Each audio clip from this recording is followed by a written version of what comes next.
Joining me now, Baltimore Councilwoman Felicia Porter. First of all, thank you. We're all watching and feel what the city of Baltimore must be going through. What was it like waking up to the news of this collapse? It was absolutely heartbreaking. When I received the call early this morning, as a local responder myself, I jumped into action.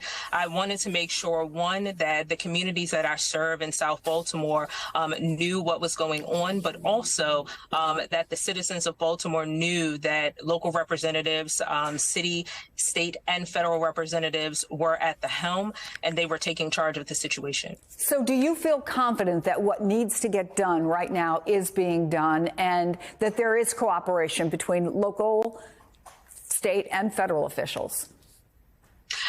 I'm very confident in that respect. As Governor Moore mentioned this morning, we have so many agencies here on the ground doing the work, making sure that we have the best public safety response possible for this tragic event.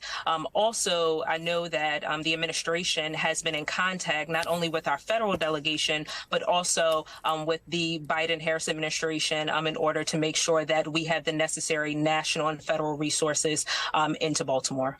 Talk about the domino effect on the economy. Of course, businesses from car companies to IKEA are figuring out their workaround. We did an entire conversation about that they learned some lessons from COVID. But what about the workers at the port, the businesses in the area that depend on local residents, that depend on people who come in on those ships? Definitely. So we are not only focused on economic recovery after we make sure that we exclusively focus on the lives that have been lost and the lives that have been impacted from this tragic incident. With the Scott administration, I'm fully able and capable to advocate on my district's behalf to ensure that not only are our workers, they go back to work in a safe and reputable way, but our businesses also have the triage in order to make sure that they get their products into our city and also where they're going throughout our world. We know that the Port of Baltimore is a major economic driver here in District 10, and I know that I have the full support of Mayor Scott and Governor Moore in the economic recovery. But right now, we are exclusively focused on those lives that have been lost and impacted. I want to play for you some of what our NBC News reporters have been hearing from people where you are in Baltimore. My parents are on the other side of that bridge. You know, everybody that you know comes back and forth over that bridge, even late at night or early in the morning, and you're just wondering, like, making these phone calls like, hey, are you okay? That bridge means so much to so many people.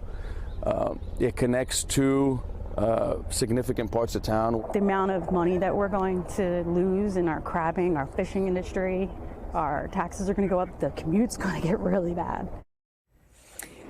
Those are reasonable concerns. The commute, obviously, concerns about those businesses. What do you say to Baltimore residents who are clearly and understandably shaken by what's happened today?